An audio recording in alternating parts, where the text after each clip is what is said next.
You know, it's crazy that there's so many controllers out there in the third-party market that in many ways are better than official first-party controllers. I mean, I'm talking first-party controllers for PlayStation, for the Switch, for Xbox, even companies making dedicated first-party controllers for PC platforms.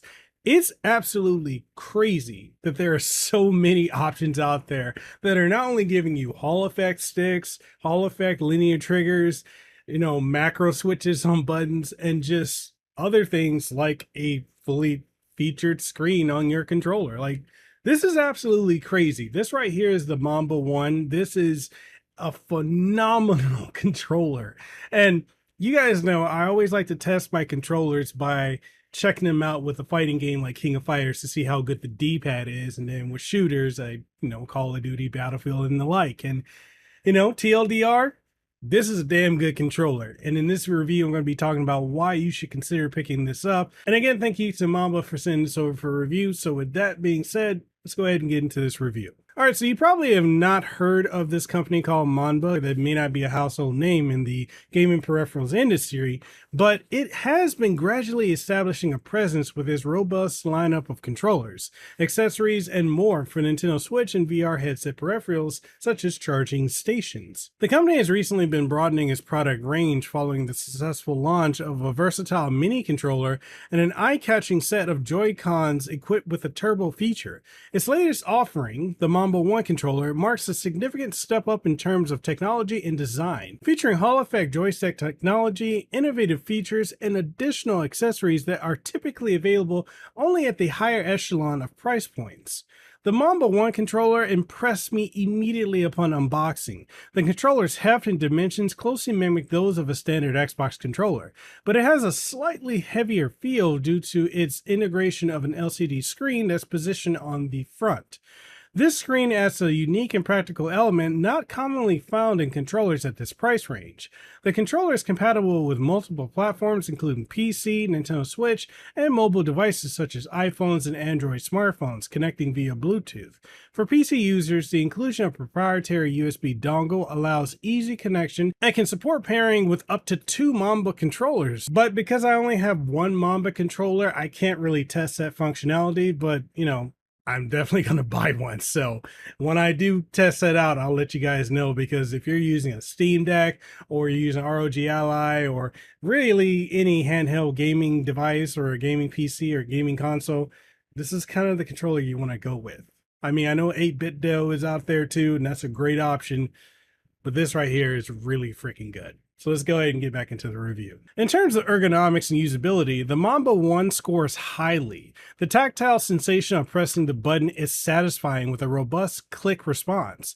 The triggers on the left are particularly noteworthy. They are equipped with adjustable stops that can be toggled to shorten the press for quicker response times, a feature the gamers who require speed and precision will appreciate. Additionally, the controller offers easy to swap joysticks and programmable paddle buttons accessible through a well-designed settings menu directly on the controller. But unfortunately, it's not a touchscreen input, so if you're trying to touch the screen, that's not going to work. But for what it is, I mean, it's a great screen, especially when you compare it to the one from Turtle Beach. Like, this is way bigger too. The design of the Manba One is conservative, retaining the classic Xbox controller shape with its asymmetrical stick layout, which will feel familiar to many gamers. However, it distinguishes itself with a 2-inch LCD screen that allows users to make quick adjustments without pausing their gameplay.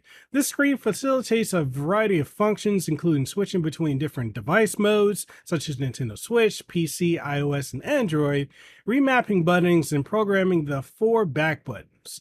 The controller does not support PlayStation consoles, and honestly, it doesn't even support the Xbox either, which may limit its appeal for some users. However, if you're using a handheld gaming PC, this is a great controller for it. Another thing I kind of want to touch on really quickly is the fact that unlike other controllers that, if you want to remap buttons, you got to go into software to do that, which you have to tether to a computer.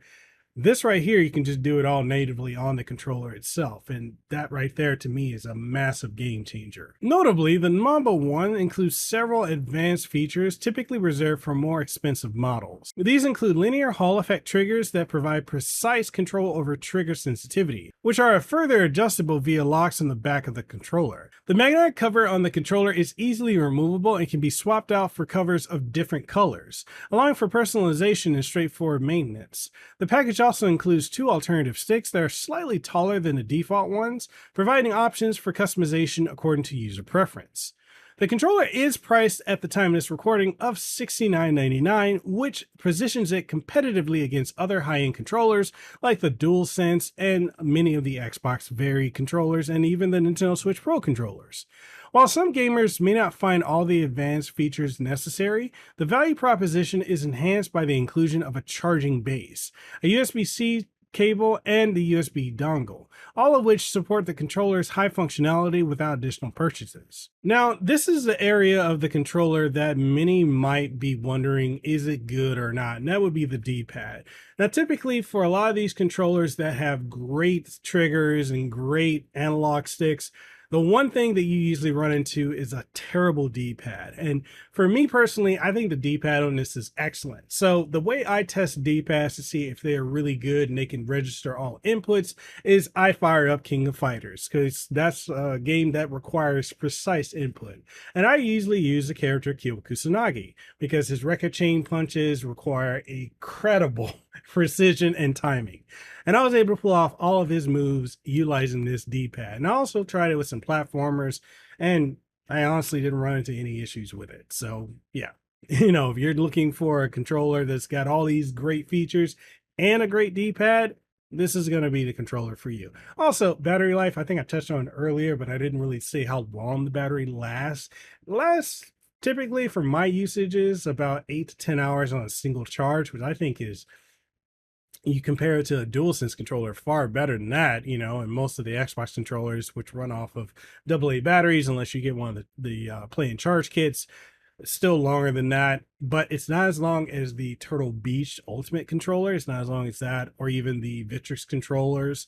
But I do think it's still decent for what it is. In wrapping everything up, the Manba One controller presents a compelling option for gamers seeking a multi-platform controller that offers a blend of advanced features and affordability. It excels in versatility and is particularly suited for users who frequently switch between different gaming platforms such as PC, Nintendo Switch, and other mobile devices. Its customizable features and the ability to adjust settings on the fly make it a unique offering in a crowded market. Although it may not be the best choice for dedicated single-platform gamers, its comprehensive feature set and competitive pricing make it a valuable addition to any gamer's arsenal. And with that being said, that's the review for the Manba One controller. Again, thank you to Manba for sending this over to me for review. But what do you guys think? Is this a controller you're considering picking up? Do you like any of the competitors like 8BitDo or Turtle Beach or Victrix or any of the other third-party controller makers, even like Nixie or something? Whatever your thoughts are, let's go ahead and get the conversation going in the comment section down below. And if you want to pick up this controller, I will leave links in the description as well as the first pinned comment as well. And with that being said, I hope to see you guys in the next one. Stay safe, be blessed, have aloha, and I'll see you on the next one. Peace out, and a hui hou.